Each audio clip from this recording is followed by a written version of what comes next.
171791. Hi, and welcome to this week's edition of Dispatches from Shed Quarters. Jason is bopping away to the 4-click count in. That's over and done with. Yeah, but I'm still feeling the beat. Attaboy. Yeah. Attaboy. So you brought me muffins. I brought you muffins. Because you were supposed to taste one before you left the house. I know, I forgot. I figured they were still cooling on the counter. They were fine. They don't take that long to cool. I was just following instructions like a good soldier. Yeah, you forgot. That too. So these are freshly made chocolate chip blueberry muffins. Oh, he sounds terrible. I'm going to break one of the Cardinal podcast rules. Oh, that's good. Yep. I know. Well, that's really good. She knows what she's doing. Mm-hmm. Why doesn't she do it professionally? Because we can't afford that shit. Banks love giving loans out to people for doing shit like that. Not when your credit's already in the toilet. No, it don't matter. Although I will actively pursue every means possible if we can somehow open up a bakery next to the first dispensary that opens in Chatham. Because it's all about location. Mm-hmm. Well, and if I had my way, they'd be right next door sharing a vent so that we pipe the smells in. I smell cookies. Yes, you do. Maybe we'll even put like a quick serve window right between the two stores. Oh, now you're a big thinking. Shutter service. Like, now you're thinking. Yeah, I'm gonna put that away so I don't eat the rest of them on air. Because professionalism.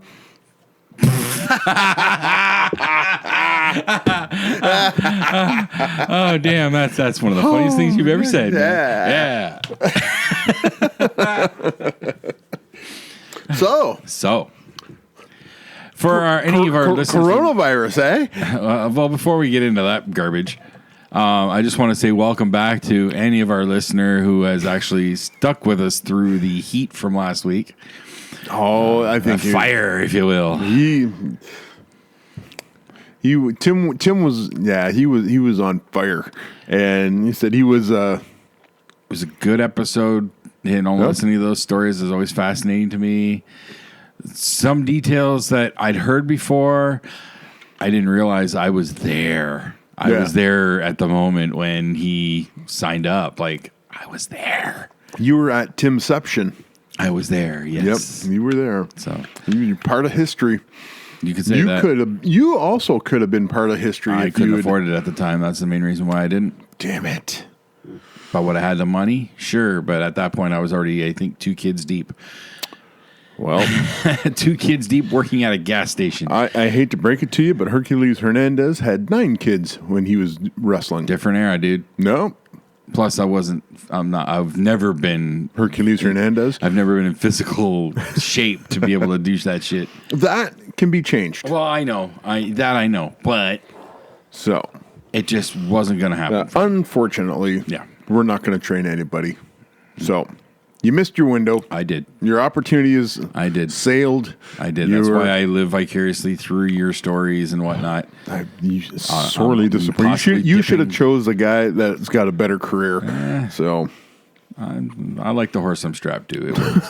He's a workhorse. So and I hear if things go the way I hope, I'll be dipping my toe into the pool a bit. So. You could be dipping your toe in, and you can be fired just as fast as. Sure. Hey, I'll be, as cliche as it may sound, I'll be thankful for the opportunity, kind of thing. So that is cliched. Yes, I know. Very cliched. Mm-hmm. All right, we'll have to grease the gears and see if we can't make something happen. Sure. And so we hard to say. Yep. Which direction? You never know. You never know. But anything can happen in the GWN. No, but because there's a person that has the pencil and he's not giving it up, and anything that's a surprise is bad. Okay. So, we'll just play by ear, see how it goes. Yep. If jeez, I almost smashed my face. with the microphone. If I get in, I get in. If I don't, I don't. Well,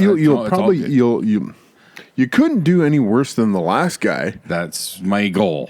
So To be better than him, and the bar is really low. that bar was way low. I mean, Igor flat out said it. I was like, dude, I've been around here for 13 years, and you still don't know my name. Like, Yeah.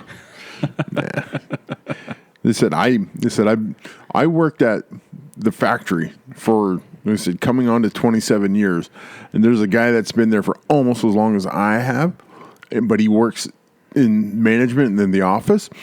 And the one day he comes up to me, he goes, "Hey Jim, how's it going?" I'm looking around. I go, "Who the fuck are you talking to?" I said, "Well, you, Jim." I'm going, "You don't know my name."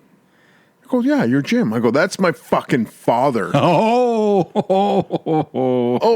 well, see you later. I'm going, "Oh, you motherfucker." Yeah, I have a point. He got the last name right. Yeah, well, my dad didn't like him either, so there you go. So that hatred runs deep in the family. So I'm him in this scenario. Yeah. I'm bad with remembering people's names. If I don't deal with you on a regular basis, constantly, I will forget your name. I'm great with faces. I will remember a face forever. But do you think I can attach a name to that face? Oh, no. It's, it all, it really, that sort of thing started for me back in high school. I was on the yearbook committee. Oh, so you met everybody. Sorting through everybody's pictures. Yeah. I saw everybody's picture and their name at some point in that school over my entire high school career because I did it every year. So fucking nerd. I was the editor twice, so nerd. Well, somebody had to do it. Nerd. But you were trying to be popular. Yearbook's not the way to go to be popular. You were trying to get the yearbook pussy, weren't you? Yeah, because there's just truckloads of that. Well, maybe you went into the wrong career in high school. Oh, I'm gonna stop. Should have been a jock or a drama kid. Have I ever told you the story of what happened with my attempted jockdom? No. Grade 9. Okay. I went to CK. Yes. Grade 9. They had the call for signups for junior football. Yes. Okay. Yeah. And I thought, what the hell? I'm going to give it a shot. Okay. So I went to the room where the signups were. Yeah. And for whatever strange reason, the entire senior football team was hanging out in the locker bay outside that room. You're fucked. I couldn't get through. No? No, they were blocking the way in. Not deliberately blocking me out. Just the way they were all standing and chatting and goofing around or whatever. I couldn't get through. And because I was such a shy little freshman nerd, I wasn't going to try and push my way through. So I walked away. And I became a band geek instead. There's an alternate universe where you pushed your way through and you became like the Walter Payton of probably like Al Bundy. I scored 7 touchdowns in one game. That goes with the movie that I watched this afternoon. The multiverse. There you go. Yeah, you said you banged the homecoming queen and the head cheerleader and the cafeteria head chef. What could have been is probably still going on somewhere. Like maybe you're living somewhere in the multiverse. You are like driving a Maybach and living in a mansion in Florida now. What the fuck is a Maybach? Google it when you get fucking time. Put Google Maybach on your brand new damn phone. Yes, I finally upgraded to an iPhone XR. Yeah, I stuck to the iPhone because I've been a long time iPhone guy, and I don't want to have to restart a lot of my games. Well, see, this is what I like about my iPhone is I don't have to think about anything that I do with it. It happens automatically. Spell that? Maybach. So. What do you got? What do you think? Well, I see a weird-looking triangle symbol. What? It's a car. I see a symbol. That's the Maybach logo. That's the badge. Try images here. Yeah. It's a car. Okay. Is it a Mercedes? No, it's a Maybach.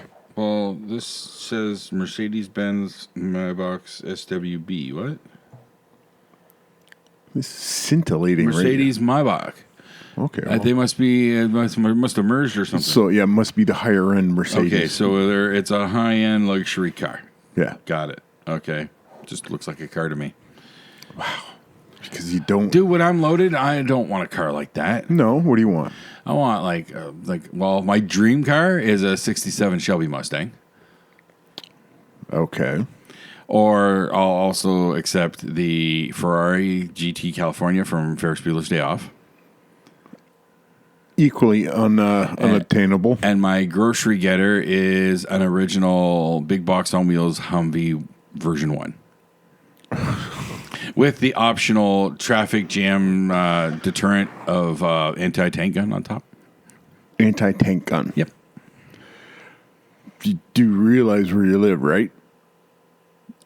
Okay, We're talking dream cars, man. Yeah. Okay. What and we're getting closer to the Mad Max world, so that anti-tank gun. We're not getting close to. You're right. We're getting closer to Walking Dead than No, Mad Max. no. We're getting close to people with the flu. That's it. We're getting close to people with the flu and fucking idiots Yeah, I know. that are running around being like giant dummies. Yep. It's fucking. I work with a couple.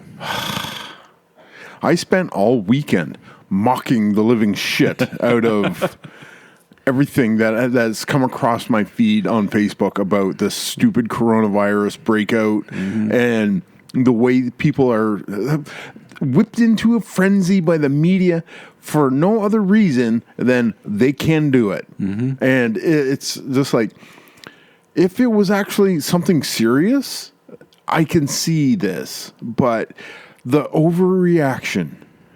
80% of the confirmed cases are mild at best. That means you got the flu. Yeah, that's it. That other 20%, still not a whole lot worse than that. No. And then there's that very small percentage that results in death, but there's other underlying factors that cause the other things are you're old. You have a compromised immune system, or you eat a fucking bat sandwich, and that's not good for you anyways. Right. So don't eat bat, eat cow, and... Yeah, Ozzy swore off bats years ago. Right, because he knew the risks. Ozzy was leading the way. Yep. We were blinded, and we just did not see the genius that Ozzy had. Yep. The foresight that he laid out before us. Amen. And he's laughing at us right now. Yeah, pretty much. Probably because he doesn't know why he's laughing. But he's still laughing at us right now. Probably. And On top of his millions of dollars. yeah, his gold boat and his fucking mountain of money. But while he's riding in the back of their limo getting McRib sandwiches with Jack. well, Zach Wilde's playing guitar for him. It's like, I watched the Osbournes a little bit back in the day, and the only part that I remember distinctly was one, Ozzy trying to figure out how to work that big ass fucking remote that he had. yeah. And two, they're riding in the car in the back of this limo or whatever, and Jack sees a sign at McDonald's that says the McRib is back, and he's like, "Oh, the McRib is back!" Like he gets all excited for it. Yeah. That's the only two things I can remember distinctly from that show. I don't. And Sharon, like that. That's about the only thing I care to. There was nothing about that attracted me. It's like, yeah, I know Ozzy's like legitimately insane, and I don't need to watch an hour each He week. seemed old then, and that was over 20 years ago. Yeah. So just imagine he just put a new album out. Yep. And with Post Malone, it was awfully nice of Post Malone to, because they did a song together. Oh, really? Yeah, you didn't know about that? No. Yeah, they did a song together. I'm gonna have to search this out. It's not half bad, actually. I'll be honest. I don't dislike Ozzy's music. I just didn't realize he's making music with Post Malone. He did a song with Post Malone, and it's not half bad. Huh. I've only listened to it a couple times. I don't think it'd be in my regular rotation, but as I recall, I enjoyed it. It wasn't half bad. It's probably best to get this album because there's a real good chance it's the last. Yeah, he was album. just diagnosed with Parkinson's. Yeah. So listen, I did want to go see his concert, and the closest real place to go to it would be in Hamilton, but tickets were like $300 a pop. Like that's for the cheap seats. Wow. I was like, I don't want to see Ozzy that bad. Like there was a Rage Against the Machine is on tour again. Right. And the resellers got all the tickets first. I heard the big hubbub on that. $400 a ticket. And Rage went on and said, we didn't charge that. They charged $125 a ticket. It's still kind of expensive, but it's not that bad for $125 a pop. But when the hot ticket is $400, and that's everywhere that Rage is playing, because I looked at Ford Field in Detroit, and I think it was Hamilton again, Cops Coliseum, and it was still $400 a ticket. And I was like, and that's all the resellers. That's all the resellers. It said, you can't do anything about it. You can't. No, if stop the them. original ticket vendors are allowing people to buy in bulk like that, that's what you're going to get. Yep. And the regular fan is going to bitch and complain about it, and it hurts. As long as the band was quick to say, "Look, we didn't do that," and they were able to at least clear themselves. I would think Zach De La Rocca, of all the musicians out there, him being as politically active as he is, he would be the first guy. As soon as he saw that, he goes, "This is not right. We didn't do this." I'm a little surprised they didn't try and do something a little more intimate, self-promotion type thing. I would think, given what I know about them, I've never been a huge follower of Rage. I like a few of their songs and all, but I know that they tend to be politically minded. they're not. But their comeback after, I think it was it's been a long time. Yeah. They weren't just going to do the Fortress. They have to do arenas. Oh no, I'm not expecting them to do small venue. I just mean to be a little bit more in control of what they're doing. It's too big. You said, self-promoting. It's too big. Big? That's way too big for as big as Rage is. To do something like that, it would just be a massive. Just a massive thing. In this day and age, I thought, it could be done, but I have to believe they weren't focused on. It is doing the that. Hottest ticket going. It's the concert I keep hearing about. So it does make sense that it is a huge undertaking. So there was another concert that tour that I wanted to go see, and that's Rammstein is doing a North American tour. I do remember you mentioning that, yeah. And I think the closest place to me or us would be Chicago or Montreal. Wow. And I believe Montreal was sold out. No surprise. Chicago was going to be at Soldier Field. And I think the cheapest seat there was way in the back in the upper corner. The dude below you has got a harp and where a you halo. Need binoculars just to see the big screen. So exactly. You can see the face. I think those seats were $125. Wow. And then I started to watch. I found a YouTube video about the Rammstein stadium tour. The set that they're bringing is massive. Not surprised. It's just incredibly huge. They put on a show, dude. You're not telling me something I don't know. I regularly will revisit the New York one. Yes, the one that we watched at Scammies. Yeah, I'll put on and watch a song or two just because it's such a big production. It's such an awesome show, and that's not big compared to what they're coming in. Yeah, with. that was. What did you say? When did you say that concert was? That was 2010. Really? Yeah, that was only 10 years ago. Yeah. Oh, yeah. I thought it because was I saw. Me and Mags went to go to see them at the Palace in Auburn Hills in Michigan. Okay, and that was 2013. So thought it was older than that. They came back. Well, they got in trouble. Right, I remember that story. Till and Flake got arrested, and that scared the living shit out of them. And they stayed away for quite a while. Yeah, like 10 years or something. Yeah. So, and then 2010, they decided to come back and do that North American tour. Okay. And Madison Square Garden was the first stop on that tour, and it sold out instantly. And everybody's going like, well, didn't expect this. We're going like, what are you talking about? Really?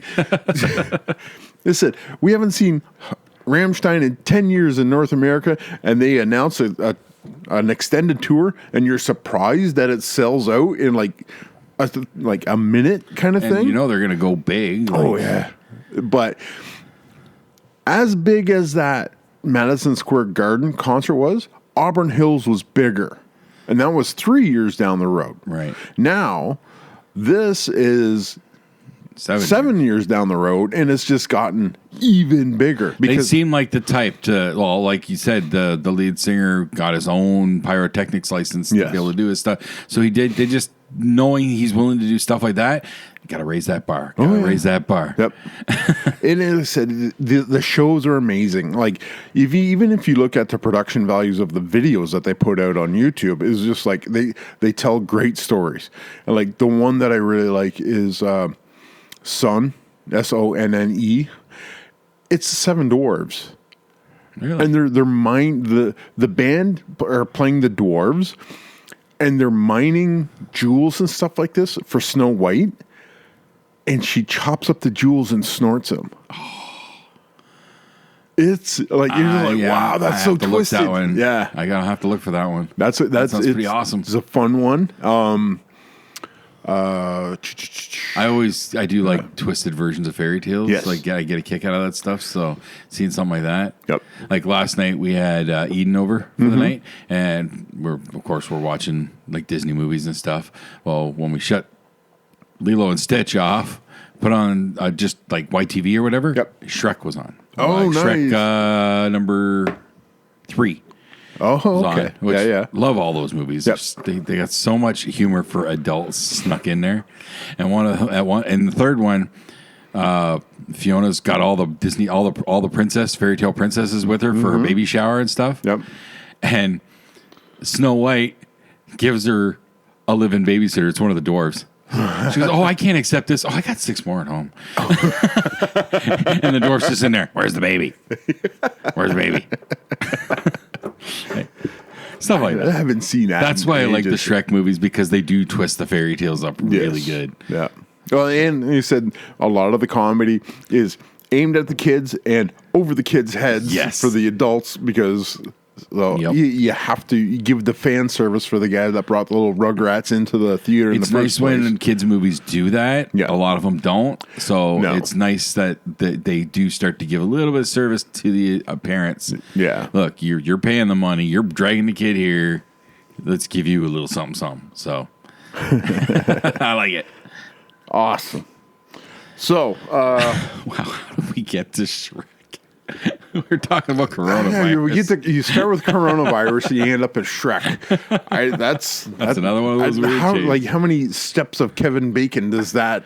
Yeah, I did try that one episode. I said I was gonna count. Yeah. How many different? I couldn't do it. It was because at one point we switch like really in rapid progression. So I couldn't do it. That's the fun of not having a plan. Yes. So I said, kudos to the podcasters that can have a plan, stick with a plan, execute the plan, and still keep it entertaining. Right. That's not this show. No. And we appreciate our listener so much. That's what I appreciate about you. Is that all you appreciate? You take off 20% there, Squirrely J. But yeah, like I was telling you, the past weekend, I went out with some friends, my usual yoga crew, and we did a little Sounds so rough and tumble. Yeah, we got together with the yoga crew. Hey, have you ever tried yoga? Nope. Well, then you don't know how rough it is, do you? I've seen it in movies and TV shows. Doesn't look that rough and tumble. Oh, You have just It's not high impact. Let me put it You that way. have just opened a door to a challenge, Oh, no. and you, my friend, are coming with me to a yoga class. Hell no. Yes, you are. Because you have just dissed yoga. I'm not dissing it. It's You just just not rough did. and tumble. I'm saying it's not rough and tumble. No dissing on it, because I do actually eventually put it on the list. I do want to attempt the DDP yoga. Okay. So because it's made for guys. So Yoga's made for anybody. Why you got to be so sexist? a lot of the yoga poses I've seen, there's no freaking way my body can move in that direction. I'm not that flexible. Do you know who you're talking to? You're very bendy. I've seen it.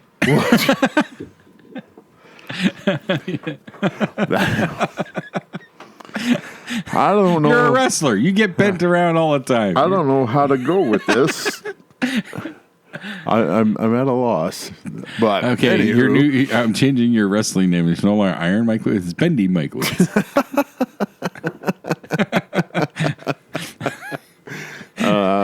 I can't. Like you said, we got the merch already made up, so Damn it. kind of locked in until that has run its course. So, Team Bendy. Team Bendy, Stretch Armstrong. Bendy Mike Lutz and Stretch Armstrong. Oh, yeah, that's money. What the? That's money. I can hardly wait to see that on the fucking marquee.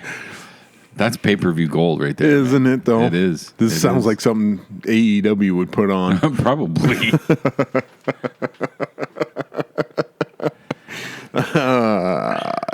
Wow. Anyway, So you went on an adventure with your yoga crew. yeah, my rough and tumble yoga crew. We did the hot yoga Friday night, and we went back. We there was friends came in out of town, so we met up at my other friend's place, and we just sat around, had pizza and beer, and it's all Undid about- everything you did from yoga. No, it's all about the balance. It's all about the balance. Sat there like, my hip hurts so much. Said, here, have a beer. I don't feel my hip so badly now. When the way you were saying it's all about balance. Yeah. Do you know the show Andromeda at all? Andromeda. It was made by Gene Roddenberry. It's got Kevin Sorbo. Oh, yeah, like yeah. Hercules in yeah. space. Yep. Okay, in the first season, there was this really, really creepy episode where they found this derelict ship with a distress beacon, and they find all these people on board. Okay. Come to find out, these people have been experimented on, and their brains are fucked up. They're insane. Perfect. So you got all sorts of different creepy weirdos running around the ship. Okay. And there's this one Asian dude definitely going for this whole Bruce Lee vibe. Okay. And like everybody he talked to, he'd be like, yeah, life is a balance. The sooner you know this, the more you'll learn, or something like that, right? Okay. And there's the one character on the show, Tyr Anasazi. He's what they call a Nietzschean. They're supposed to be the genetic superiority. Nietzsche. Yeah. Okay. Yeah. Yep. So he's watching this dude, Yeah. making sure he's not getting any trouble. And the dude's just like giving him the stink eye and doing some, karate moves at him and all this stuff. And he keeps saying that to Tyr. He keeps saying, life is a balance. You'll need to learn this or whatever. And at one point, Tyr because Tyr's just a good sized black dude, just like he can be intimidating when he's got this cold stare in his eyes. Yep. And he just looks at him and goes, I once had an epiphany like that once. Then I beat a man to death, and it went away. Nice. Just the way you said, it's all about balance. It just popped in my head. Yeah. Okay. So So you had your balance. You had your pizza after we had yoga. the pizza and beer after, and then Saturday we did the Ides of March pub crawl in London, Ontario, Okay. and we Is started. this an actual thing, or is this something they made up? The Ides of March is a real thing. Like I've heard the Ides of March. Yes, it's a from real Caesar. Yeah. It's the Ides of March is a real thing. The pub crawl is something that we made up to go along with it. Okay. So the whole idea was also in the face of this fucking coronavirus, a lot of things are closing and people are afraid to gather and do Well, you things. can't. It's illegal to gather in groups more than 200 or 250 or whatever. It's not right now. illegal. It's not It's suggested that you don't. We're still a free country. well, bylaws. Why are they canceling conventions? Why? Yes. Because people are sheep. You're not the anyway, so Yeah, let's not get into that. I know. I know. I was just trying to get your goat. Fucking so dumb. Anyway, so the whole idea was to go to a bunch of the microbrews, craft brews in London. Okay. And we were just going to crawl along. We had a route. We had ones that we wanted to How many hit. stops? We had How many stops planned? Because I think you added one at the end. I think you said. 6 planned. We were told to skip one. It was suggested that we skipped one. So we skipped that one. So we cut it. So that brought us down to 5. And the bonus one was not on the list, but they had a special, for St. Patrick's Day, they had what was it called? Blarney Stone. It was a nitro porter. And it was heading back out town. So we So it wasn't out of the way. it was out of the way, but we ended up hitting it anyways because we wanted to try. It was called the Blarney Stone, and so we just went out there. It kind of and it was like that brew pub was in between us and Taco Bell, so we We gotta have a beer if we want tacos. Exactly. I said, The logic is sound. I can't get past this spot without trying a beer to get to my tacos. I need tacos. I have to drink a beer. So we ended up at this last place, and so we sat around drinking like flights of beer, and we're playing Urban Myth.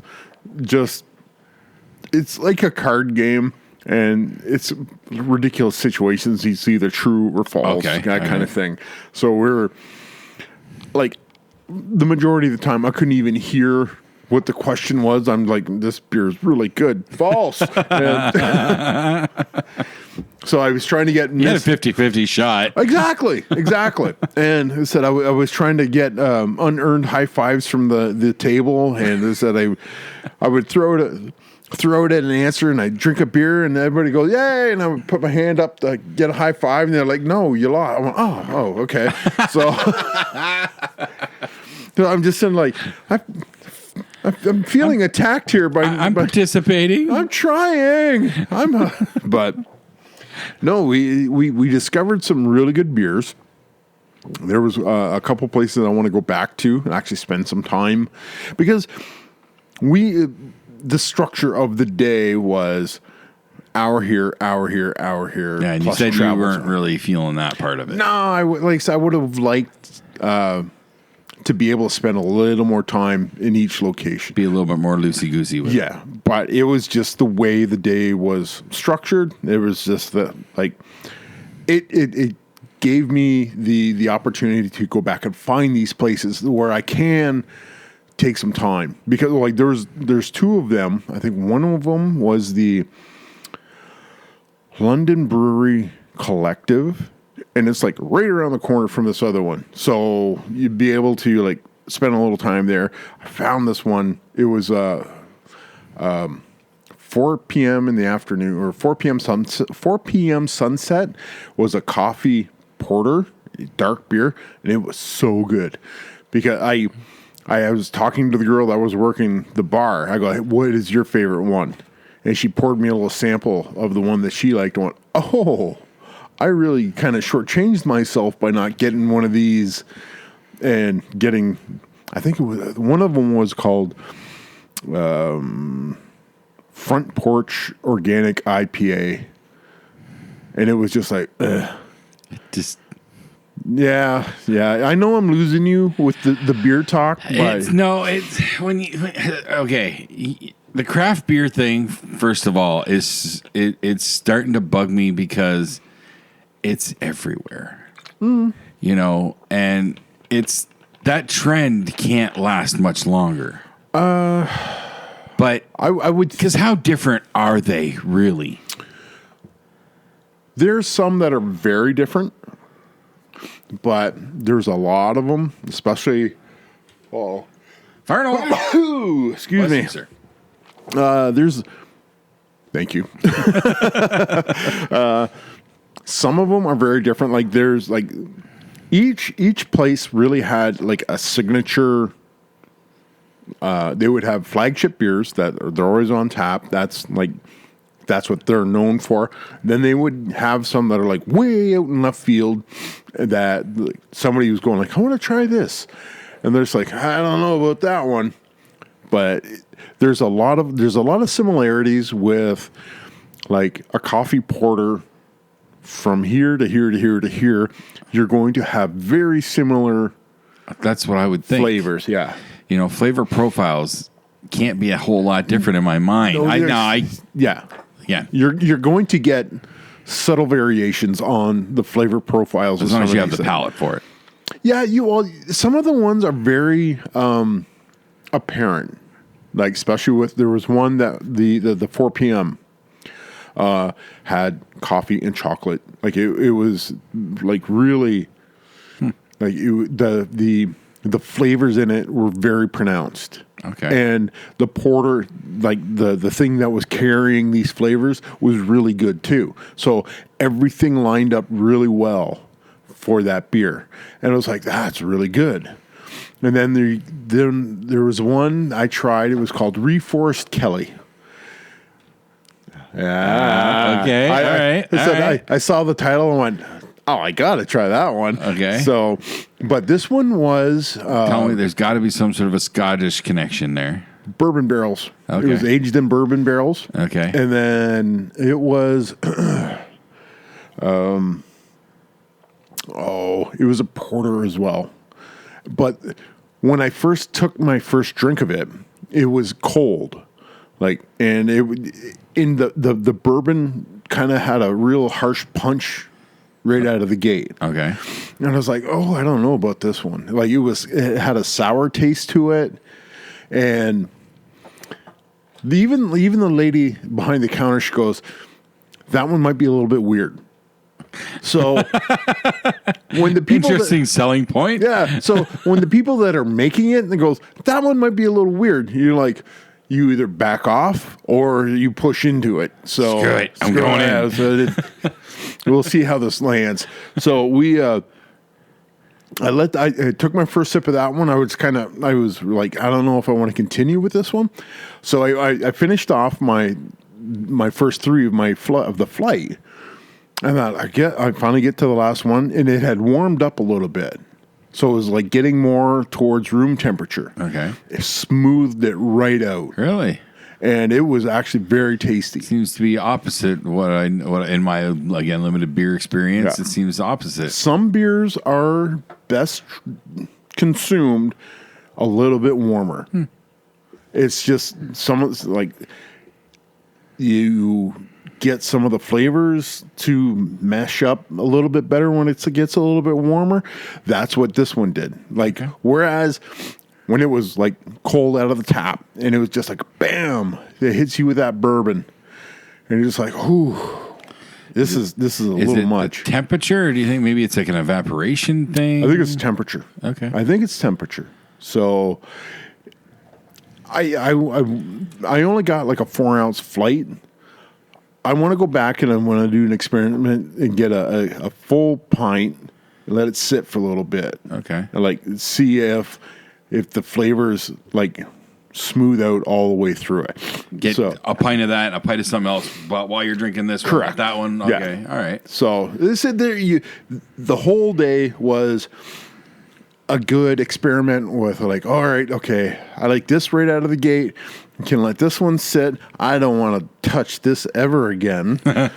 There was one more good than bad, or more good than bad. Okay. More good. I said it was I would say an 80-20 day. Okay. Good over bad. Right. So it wasn't. That's a pass. That's an A. It's a solid pass. The ones that I didn't like, it wasn't like a vehement hatred towards it. It was just like, no, not for me. I'm sure somebody would like it, but there was just some of those ones you're just like, So I'm going to be honest with you. When I hear craft beer, that kind of stuff, yeah. my brain instantly says millennial bullshit. And then when you add, like you said, the one was like an organic IPA, you would put the word organic. Fucking millennial bullshit. I won't lie. There was a lot of hipsters involved in this place. Millennial bullshit. Yeah. Fuck. But that is... You know what? I think hipster is the word I was looking for, not millennial. I'll take that back. It's hipster bullshit. Yes. Okay. That's the word I was looking for. So there was a younger, hipper crowd in a lot of these establishments. A lot of beards and flannel? A lot of beards and flannel. I may be new to the beard game, but I'm not wearing flannel. No, like I said, I think this is... a very entrepreneurial spirit that has taken over. I just think that bubble is going to pop at some point. See, I can't see how it can be that sustainable. But people like beer, right? Yeah, but so many. But when you do, I heard there's another one opening in Chatham. Good. Can you compete with Suns? They've really set themselves up nicely. That's kudos to Suns. Now that makes that other brewery beholden I guess to themselves to make themselves. Competition does breed creativity. I bet you walk into Suns and say, "Hey, there's another microbrew open in town." They're going to go, "Cool. I hope they do well." Sure, it's competition, and they're wading into a scene dominated by the Suns, because when the Suns, they're Bay Area Brewing, Bayside. I said they were the only game in town for a long time when it comes to. I always forget about Bayside. Yeah, why? Because they're not in Chatham. Not in Chatham, and the Suns stuff come out, and everybody's going like, "Holy crap, that's good!" And Bayside probably went, "Hey, we were here first." Then one said, "Well, step up your game." So, if there's a new microbrew coming in town, cool, make it work. You're stepping into some deep water, with the competition that's already in this town, because Bayside doesn't make bad beer. They just have bad marketing. Yeah, and with what happened at Sons of Kent, they came in and said, "Hey, we're the new kids in town, and look what we can do." And they didn't go small. No. Their name was everywhere. Yeah, it still is. Still is. The building that they chose is an iconic building in Chatham. Yep. So even though it's just a square box, it's a square box. Everybody went to that square box. Yep. And everybody knows where that square box is. Mm-hmm. So when they decided to go there, that was such a conscious decision. And it's still in the neighborhood of a bar that people used to love to go to, Parkview. Parkview's been long gone, dude. Right. But the memory still is alive. Yeah. Right? So when they made the Sons of Kent, the brewery, and now the Royal's gone. Really? Yes. Okay, so that gives them the Royal just closed down. They're the only game in town on that end of town. Well, other than Elephant's Nest. Yeah, Elephant's Nest is the other direction. But on that side of town, that's it. Yeah. So you got to go farther down King to get to Friends and Jazz Bar. Not that far down King. It's not like you're trekking across the Arctic. Actually, compared to Elephant's Nest, Elephant's Nest is closer to them than it is to Suns. Yeah. Yeah. Tells you how much I pay attention to downtown anymore. Well, let's just say you're not the only one who doesn't pay attention to downtown anymore. So, bit of a sad state of affairs. No, it's not, because when they hamstrung themselves big time years ago. Do you remember how many boats used to be lined up on the docks? Yeah. Especially in the summertime, there was always a half a dozen or more every day. You could get Festival of Nations would be lined up with sometimes too deep. You'd have people on one boat climbing over another boat to get to the dock. Yeah. Do you know what killed that? What? When they put the speed limit on the river. Really? Yeah. Because didn't even know there was a speed limit on the river. Right, because somewhere somebody has discovered that there was an animal that lived on the bank, and they were afraid that the wake of these boats would destroy the habitat of this animal. Now, when you're coming from Michigan up the river to go to Chatham, and your speed limit is 5 miles an hour. That takes forever. And it takes forever. Are you going to make that? Nope. Nope, you're not.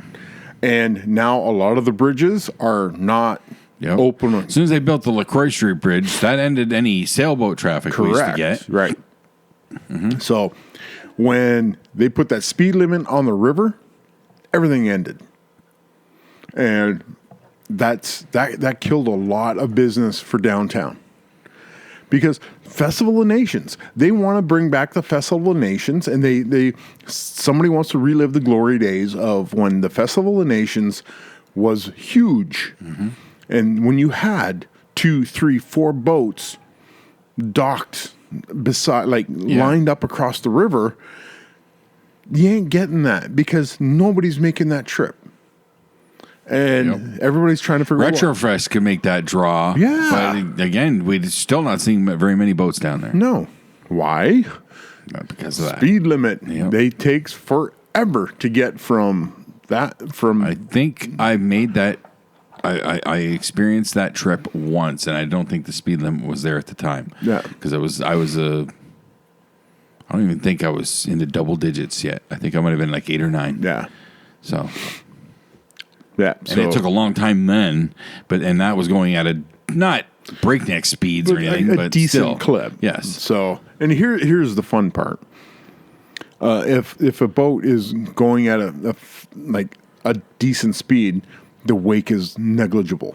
Mm-hmm. The effect of that it's gonna have on the riverbank won't matter at all. But gotta wonder, what was it? What creature were they worried about? And is it even still there now? Who cares? Okay, you've killed your city. The whole idea of this town and those festivals was to bring in outside money to prop up the town. And as soon as you've just shut that gate to any of that money coming in here. There's barely any hotels in town. Yeah. There's impossible access to the downtown core from the river. We're expanding in the wrong direction. Mm-hmm. We should be expanding towards the 401, not the other way. Yeah. I've never understood that. And they said to get from the 401 to Chatham is 12 kilometers. That's not an insignificant distance to travel. And it's the opposite of what you want your city to do.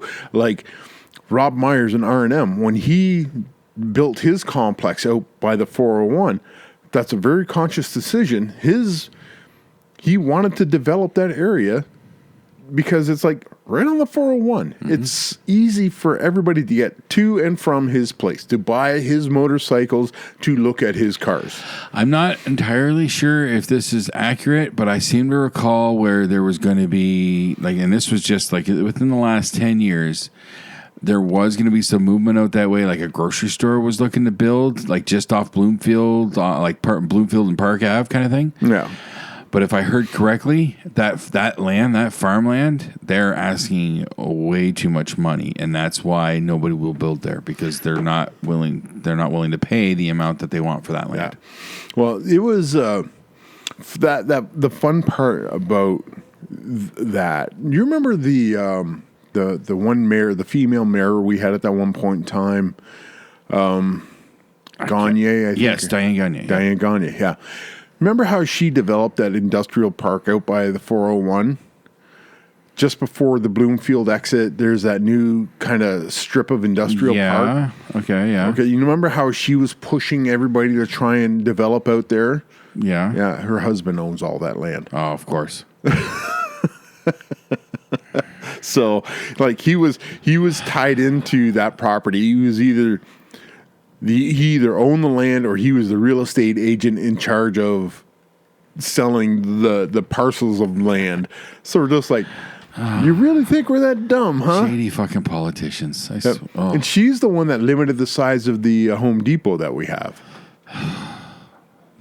Fuck. It's just, see, everything that we do in this town is designed to kill this town. Mm-hmm. Like, at times, the current mayor, he's trying. I call him Mayor Good Times.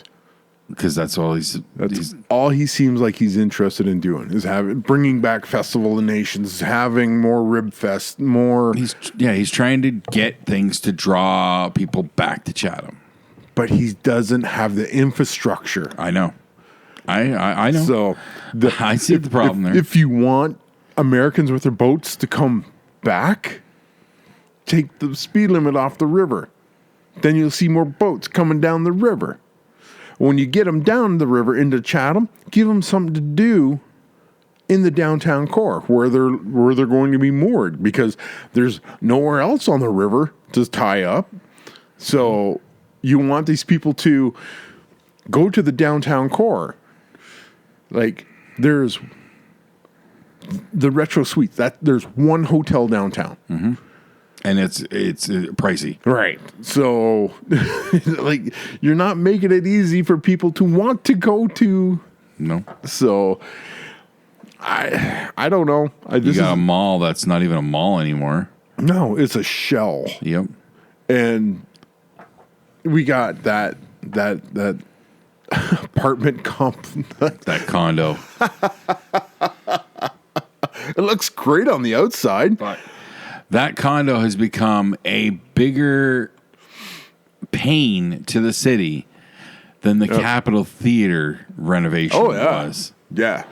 And that's not even city money involved in that. No. But it's just annoying because of all the traffic interruptions it caused way back when. Yeah. And now it's just sitting there empty. So, although there were moving trucks there were big-ass moving trucks, but is that for one of the businesses that's supposed to be going in on the ground floor? Because that's what the ground floor is retail. Everything about that fiasco. I was really curious when I saw that they built underground parking in the floodplain. Yeah. Like, okay, is this really watertight? Like, what the fuck? How much concrete has to be? I'm so curious. I really want to know what's happened. Like, we haven't seen any major flooding there. We got off light with winter this year, so we're not seeing the flooding. So has it been tested yet? I don't recall. I would think when we had that big flood, it was 2-3 years ago. Oh yeah, I guess that would have. Yeah, that I don't know. structure was there at that point. I don't know if that was finished or not. That parking garage was finished or not, but that big flood would have tested a lot of things around that area. Hey, so, if that was the worst we'd ever seen it. Yes, and that was like and it happened twice. Yep. Because, like I said, we had like a quick melt, and every drop of water London had was sent down river, and we're like, whoa, and it was crazy the amount of water that we saw. And then it happened again. Yep. And everybody's going like, what's going on? Like, well, they told us it was coming. So. It's just when I sometimes when we're tooling around town, I just like baffle at how different the city looks. Yeah. And now there's the whole Victoria Avenue fiasco going on. What? Have you been down Victoria Avenue lately? If you do, you'll see orange ribbons on all the trees. Oh, no. The city, in all their infinite wisdom, want to perform sewer upgrades, which is fine, desperately needed. It's one of the oldest neighborhoods in the city. Infrastructure needs to be upgraded. But while doing that, they want to widen the road to put in some sort of a bike path or something. Yeah. And fix the sidewalks because they do need upkeep. But to do all that, they want to take out all those trees. We're talking hundreds of century trees. Yeah. My dad had a book. Basically, what they want to do is take the maple trees out of the Maple City. Yeah. So there's a huge campaign about Save Victoria Ave. And Is that what that? Okay, yes. I did see a sign that was like Save Victoria. Yeah, I'm just that's like, what that I wonder is. what that is. All right, so that's what that is. Massive campaign for them to rethink their plan. The sewer upgrades is fine. Don't fucking touch the trees. Yeah. A bike path is really not necessary. That a lot of those bike paths are being mandated by the Ontario government. When you're dealing but with you have to. You have to provide. So, but they should be able to widen the street enough to put in a bike path without affecting the fucking trees. You could theoretically widen the sidewalks, not touch the streets. The sidewalks, I think, are closer to the trees than the street is. I have to take a closer look, but like I'm down there every day, and I don't know if I've really looked that close to see what's closer. But to me, look, what I've seen going down there, I think they should be able to add the 3 or 4 feet that they need for a bike path without having to worry about. But you're also talking about a lot of the big money citizens living on Victoria. Yeah. And these guys don't like change, especially that's going to affect their property values. And those trees are a big deal when it comes to their property values. Mm-hmm. And when somebody goes, we're going to cut those down to make the street wider and put a bike path in, a lot of those old people are going to go, the fuck you are. And I don't want it to happen, and I have no real invested interest, but I love the look of Victoria Avenue, especially in the fall, and even in the winter when we get a nice snowfall and everything's just dusted and whatnot. It's such a beautiful scene, you know.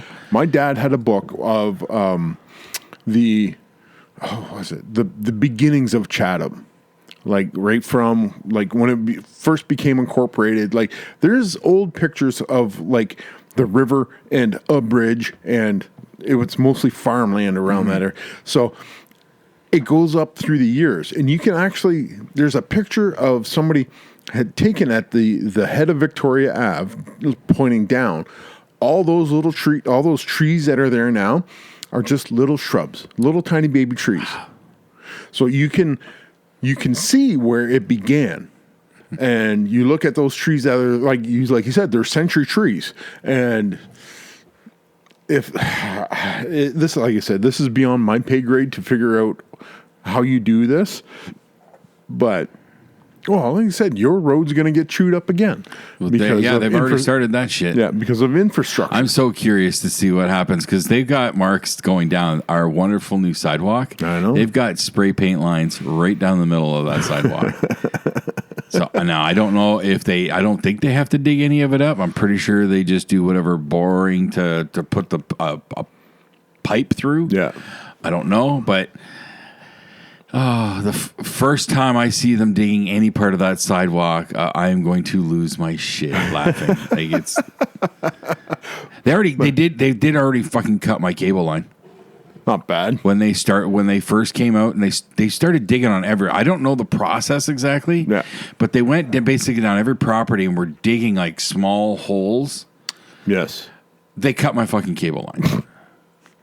Now, one, Cogeco Cable refuses to pay for marking. Okay. So when you call before you dig and they're marking lines, they'll mark water, they'll mark phone, they'll mark hydro. But they won't mark cable because Cogeco won't pay for that. But we're still dealing with the mess from the bullshit sidewalk. The front of my yard, from the driveway to the other end of the property, so we're talking a 25-foot, maybe 30-foot distance, there is a big fucking black cable coming from here to here, running straight across my property. That's the main cable line running down the street. And about 2 feet from that one corner, you can see the branch point where it goes to my house because they fucking cut it twice when they put the sidewalk in. So when they came to do this little hole for the prepping for the fiber, whatever the fuck they're doing, they may not have seen the lines, but you could see that big fucking black cable on the ground. Yeah. So if you see a cable, point it in this direction, and then you walk 3 feet in that direction and you start digging. Do you think you're going to hit that black cable? Nah, it'll be fine. It's not my cable. What do I care? Bell hires fucking idiot contractors. And when I got that message while I was at work, so I got the ball rolling on my end to make sure it was going to get fixed properly. My brother-in-law is the one who told me about it, and I'm like, and he said, oh, they're going to splice it. I said they better fucking fix it properly today. Yeah. Or they're gonna hear shit. Like, and luckily they did. And I said, they better fix it properly. So as soon as I got home, I ran some tests. Yeah. To like signal levels and stuff I'm trained for, to make sure that it's working right, and everything looks fine so far. And this is summer, so you don't have to worry about a freeze or thaw. Not worried about that. I am worried about moisture getting in, because we've had that problem with our line, but it wasn't the line. They replaced the line running from the box, which is one house over, to ours. They had to replace that entire line already shortly after we moved in. They need to replace that whole friggin' box because our connection point is the very bottom connection. Yeah. It's apparently getting wet because it's sunk into the ground, so it's too low, and it's getting corroded very quickly. Awesome. Cogeco has known about this now for 6 years at least, but they refuse to replace that fucking box. You know what you do? You go out, get a can of that spray Flex Seal, and just spray the whole fucking thing down. Waterproof the whole fucking shooting match. There you go. Flex tape and Flex Seal. I'll double it. All of it. Just wrap the whole fucking thing. Just wrap it. It looks like a big tape ball. No, yeah, there you go. And then I'll put a smiley face on it. There. Make it look. Fixed it for you. Thanks. Yeah.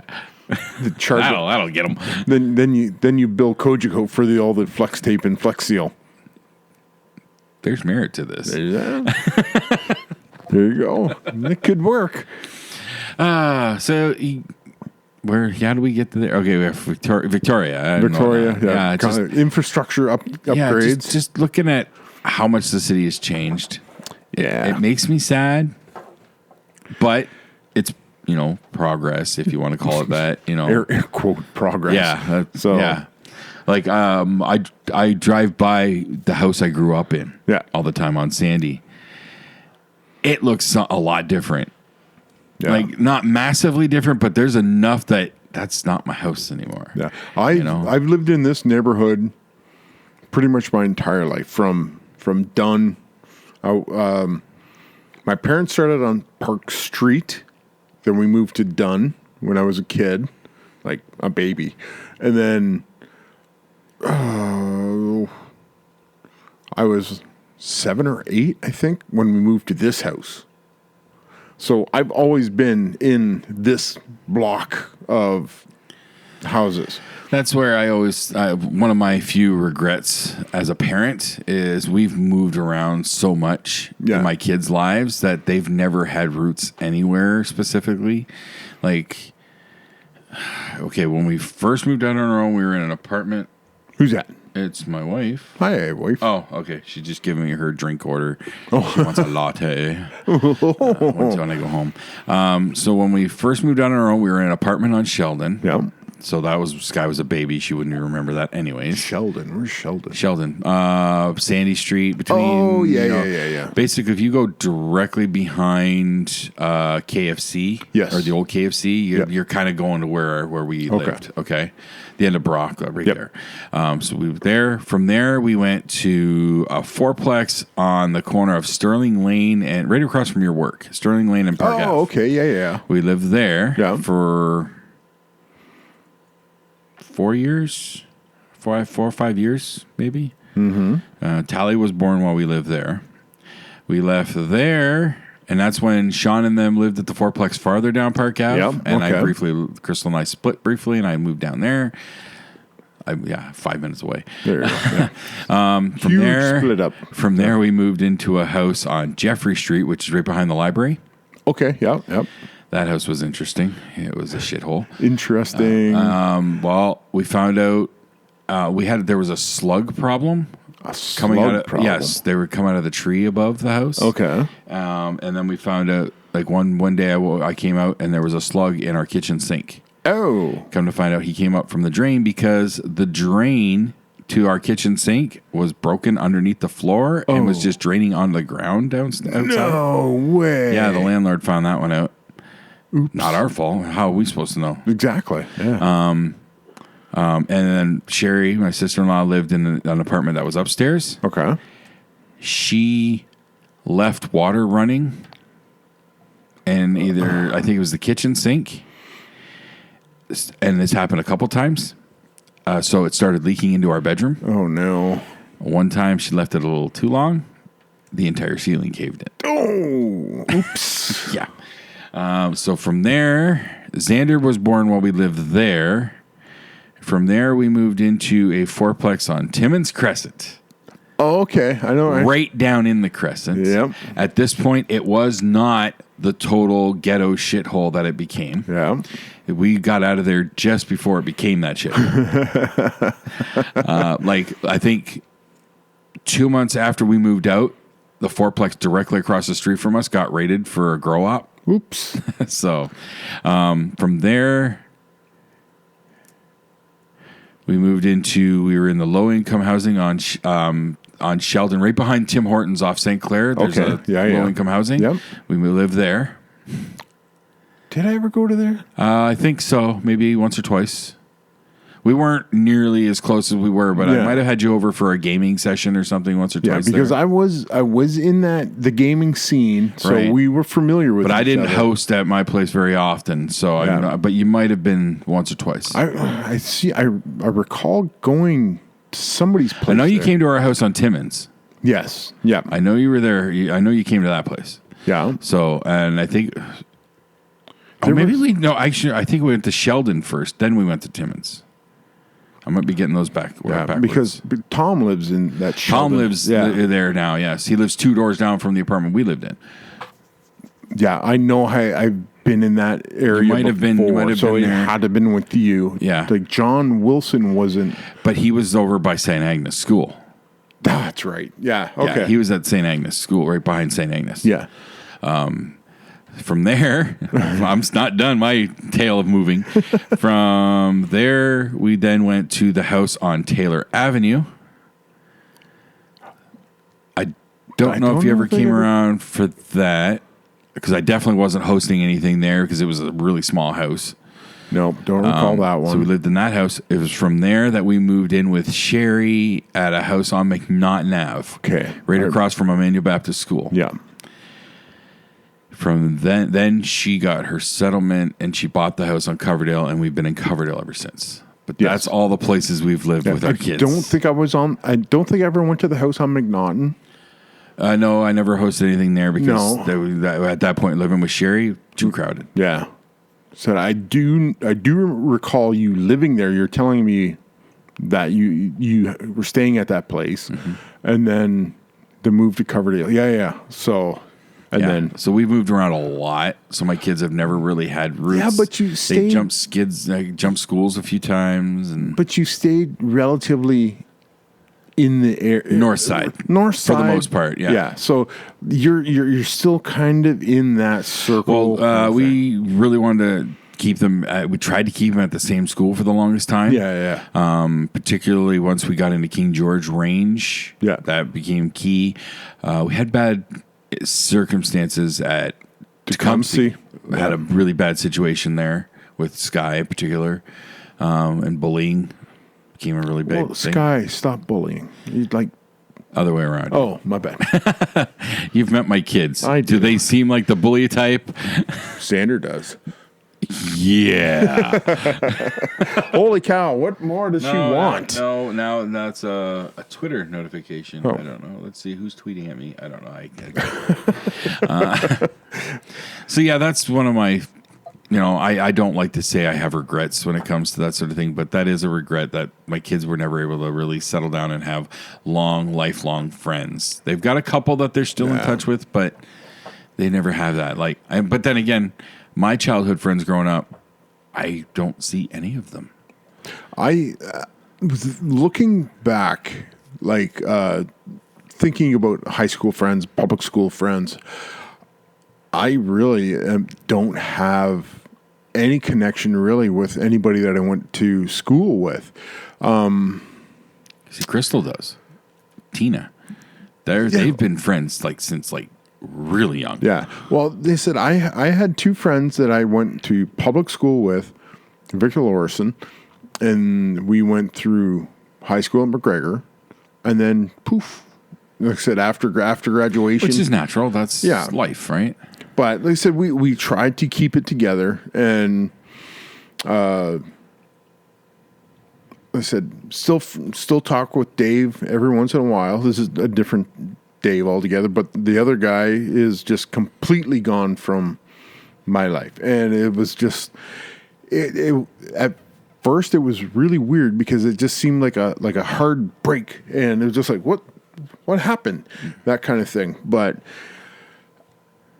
all the other people that like I played football with in high school, like one of the guys I played football with is now a supervisor at where I work. Oh yeah. And it's just like, hey, how's it going?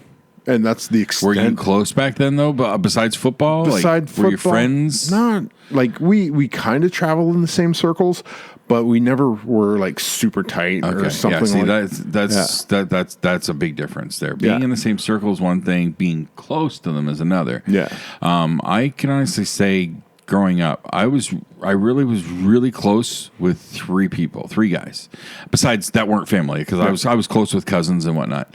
One guy's JB King. He unfortunately passed away a few years ago. I can't remember what it was, but it was rather sudden. Wow. But he was living out west. Okay. He worked for some sort of a music software company for a while, and then he moved to he was in Seattle for that. Then he moved to Calgary, and he passed away in Calgary. So that was one. He lived like we shared a fence and a backyard. Okay. I could get from my door to his door in 20 seconds. We timed it. Go. At that point, I was a little bit athletic because I could vault over that broken fence real quick. There you go. So yeah, he's the one who really got. I lived vicariously through him because he was spoiled. So he had like all the Star Wars toys and all that kind of stuff. Yep. But yeah, he and I were really close. Then we got to high school and kind of separated a bit. It was also in public school. Now he did not go to the same school as me because he went to John Ewan, which I believe was a Catholic school. Yes. I went to McHugh. So at McHugh, my two closest friends were Dave Peach and Donovan Rotz. Really? Yes. Okay. And those relationships stuck for... They stuck for a little while. Well, actually, not as long as you might think. I reconnected with them with gaming. Okay. Because what usually gets in the way of friendships in high school? Pussy. Yeah, exactly. I met Crystal.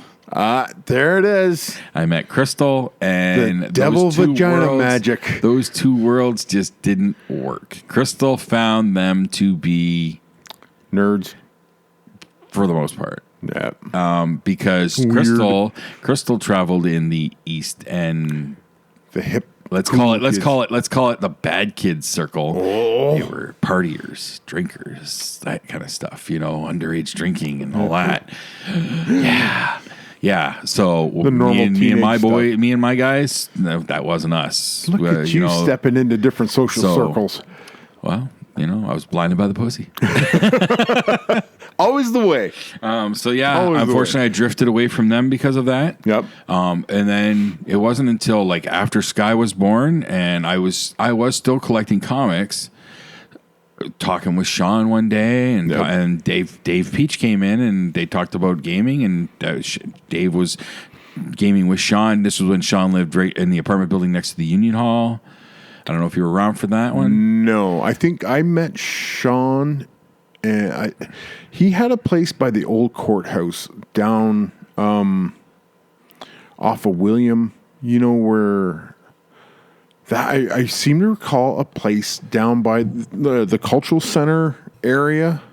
I know Taz lived down there. I didn't know Sean living down there. Magoon. That's all I remember. My first introduction was.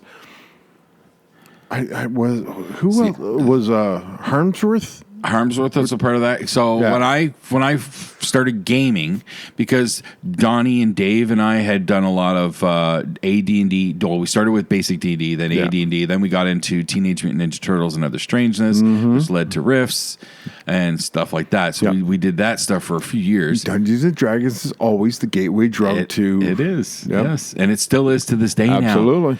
Because my boys play a little bit. Well, not so much. Xander has a couple times, but Tally was into a group that was doing something. But they were doing something along the lines of I think it's a podcast called Film Reroll. Okay. Where they recreate movies as a RPG. Really? And the stories go in weird directions really quick. So he was doing something like that briefly, but I think that was when he was in Waterloo, so I don't think he's gotten back to that since he's in Toronto. Like, you won't be able to find a D&D group in Toronto. No, but Tally doesn't reach out like that. Okay. He travels in small circles. He's very closed-minded like that. Yep. I wonder where he gets that from. I had no idea. So hooked up with Dave, and they talked about they were going to game, and they were playing this new game, Vampire the Masquerade. So I got invited to join. So I go, and that was where Dave and Donnie were both there. Yeah. So it was nice reconnecting. Sean Magoon, Tom Mattoon, and Chris Harmsworth. Yep. And that was my first introduction to Vampire the Masquerade. And Dave faded away out of that gaming group. Dave just drifted off. He got work in Blenheim, and he moved to Sarnia too at one point. I don't know about that. Well, I do remember one time. For the longest time, he was living on a fourplex on McNaughton. Okay. Working at where it makes the gas cans, I think, in Blenheim. But he got really big at a pot. There it is.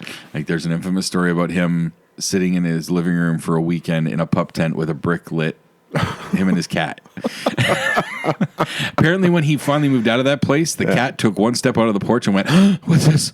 What's going on?" Just froze because of the fresh air. That's the myth, anyways. But yeah, I gamed with that circle on and off for years. That's where I first met you, and and I drifted in and out of that group. I think it was at Art's house. Yep. We were... Yeah, Sean wasn't at that apartment building very long. It was shortly after that, I think. Did he move in with Mama Barnes? But I can't remember if he lived, but we gamed at the Barnes residence. He had moved in at one point in time, and we were like there every weekend. Yep. Because for whatever reason, Art, like, we latched on to Art kind of thing. Yeah. And we became the de facto family brothers down in the basement of Doom, that kind of thing, and that's where Brent still loves that story about you bending Art the wrong way. Mike, I don't bend that way. Sure you do. Yeah, I'll remember the one time Art was being annoying and said I put him down on the ground and I was standing on his neck, like he was under the ping pong table and I had my foot on his throat. And I left him there for a couple minutes. I'm just, Sean, I think Magoon goes, you should probably let him up. I went, no, he's fine. Is he still alive? Yeah, he's wiggling. So, was it you that Mattoon said something and then bolted because he knew he was going to get beat? Probably. Because I remember Mattoon saying something, laughing hysterically, running. Like I don't think I've ever seen anybody run faster. And you remember how when you went out their side door, they had that little porch, so they had the railing. He tried to hurdle the railing, didn't make it, face planted. Well, he's been beaten enough. Mama Barnes' place was fun. Yeah, I had a good times, good memories out of that place. I remember. I said my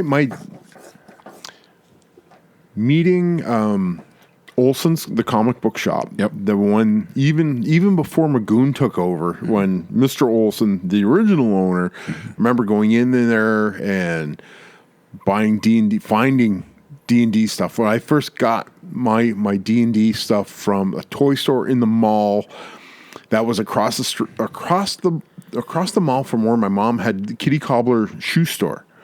So I would go in there and I look at all the modules and stuff like this.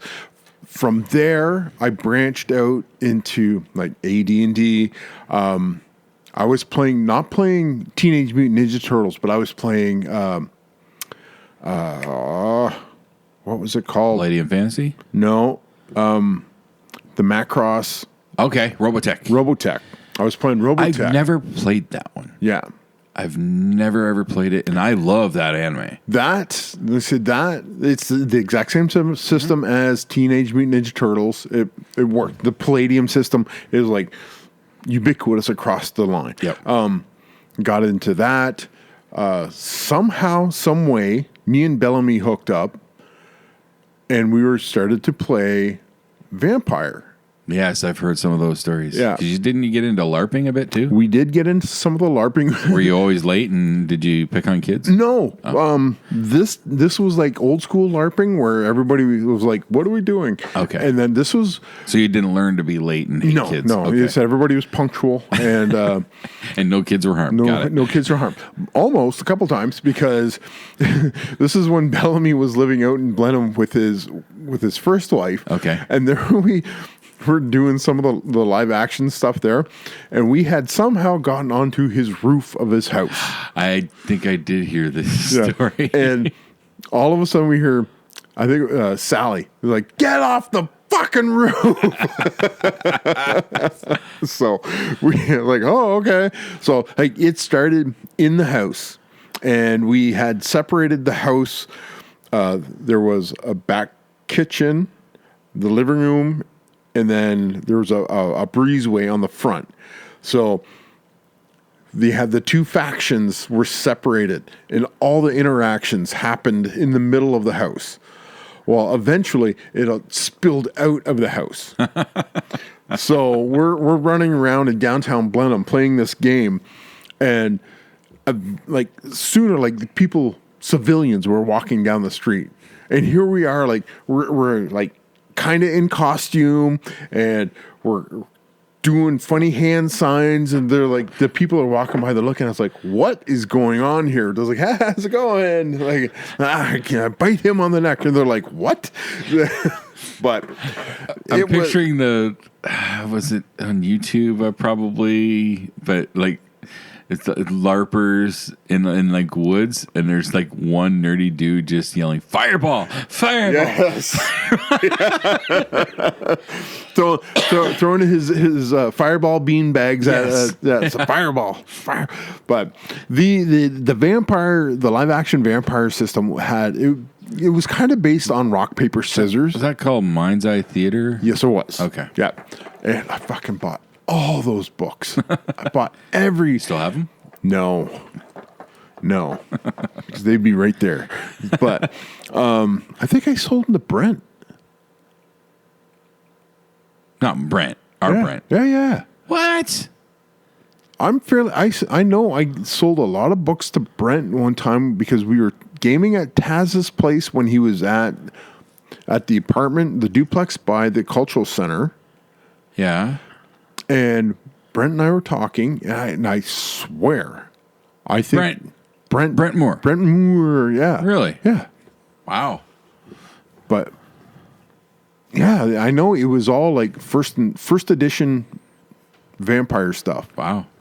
So, but somehow, like I said, the gaming with Bellamy was a different group than what we would game with. Mm-hmm. And those two streams never crossed very rarely, but like if they did cross, it was through me. And then I know that that vampire game moved from Blenheim when Bellamy moved into Chatham. And then this is when I don't know if you met Danielle Simmons. Nope. Dave Lovell. Nope. No. Okay, that was my other group. Nope. Don't know those. You never names. met those. Nope. Okay, but that was weird. Huh. Again, yeah. Okay, those two gaming groups never crossed then. Mm-hmm. Maybe, like I said, I was the only one that would migrate between the two of them then. Huh. I've never, like, up until recent circumstances, I've always gamed with the same general circle until the main parts of that circle disappeared, like when Sean Magoon left and all that stuff. But there was always still connecting threads because Tom and Leatherdale and I came really close because he started dating my wife's cousin. Yeah. And they got married and all that stuff. So Tom and I became really close. Mattoon drifted with us a little bit. Then we met John. Well, we met John with gaming with Sean a little bit. Yeah. But you came in and out. John came in and out even less. Okay. John was a very rare circumstance. I don't remember ever playing any games with John. I can only ever remember him running games with Sean Magoon. That would be Rollmaster. Did he run Rollmaster? Because I was there for one night of that. I remember Earth Dawn. Okay, no, I remember playing where he ran Earth Dawn, but I don't remember John playing any other games with us. I remember playing a game of Rollmaster with John, and he might have been there. I only ever played Rollmaster once. Okay. One night, that's it. Yeah, I got killed by a vampiric bunny. So I did not like the Rollmaster system. Way too freaking complicated. It wasn't that complicated. I can picture reading the fucking book, and it's like you need a magnifying glass to read the friggin' words. You definitely had to be some sort of engineer to get the nuances of Rollmaster. Yeah. So I'm never a fan of that one. It had its moments, and like if you could work through the minutia of that game, it was actually a fun game if you had somebody that could smoothly work through the books. Okay. That's the thing. The books slow you down so much because each person has their own specific thing that they can do. And it's not a blanket thing where you can't this guy can do this thing. And it's similar to this thing that this other guy can do, similar enough where you can kind of use the similar rules. No, this guy does this thing. He has his own book. Everything that you need is in this book. This guy has his thing. He does his own things, and all that stuff's in his own book. So when this guy does this one thing, you got to go through the book to find that. When the other guy does his other thing, you got to go through his book to find that. And when there's 5 people around a table, that's a lot of fucking books. Yep. So it is a very involved system, and it was just one of John goes, "Hey, do you think you'd be interested in running?" I went, "No, no, not a chance." So I'll stick to my THACO. So THACO was where it was at back in the day. I tried to explain THACO to Parker. When he started, he goes, "What?" So never mind. He'll stick to 5th edition. Yeah. 3.3, 3.5, and 5th edition. Those a lot easier to understand. Yeah. Somebody looked at those gaming systems. So I think we need to iron out some of these rough edges here. So let's not even mention 4th. No, it's not worth it. Fuck. But that was a brutal system. Anyways. We should probably get out of here, brother. Wow. Okay. Yeah. So, nothing coming up? No. I'm good at this point. I got neck surgery coming up. Yep. Month and a half. You're getting a quadoectomy. Quadoectomy. About goddamn time. Are you going to miss it? No. No? No, not at all. Because I'm going to keep it in a jar. Are you really? No, they don't allow you to do that. Oh, that would be awesome. I know. Not a jar. You get it encased in that plastic. Oh, you have like a resin box with a light underneath it so it glows. Oh, do you know what would be even better? Like one of those circular LED, it goes from red to green to blue. Yeah. Trippy. Yeah. See if they can shape it into something a little bit. Like a hand? Yeah. There you go. Or a brain. Ooh. Kind of pulsating. Ooh. I'll have to talk to my doctor. She's probably going to no. No. Ew. I changed my mind. It's staying. And anyways. So thank you for stopping by Dispatches from Shed Quarters. You can find me on Shed Quarters at Shed Quarters Pod on Twitter. You can find Jason at Count Beishi, Count Beishi on Twitter. Yep. Facebook.com The page for the Dispatches page. at Shed Yeah. Quarters. You can go. How's it go? Dispatches.libsyn.com is the main page for the podcast. Find the whole archive there. Yeah, find the full archives. Everything's right there. The Jason Modcast Podcast Network. Thanks, Dave. Thanks, Dave.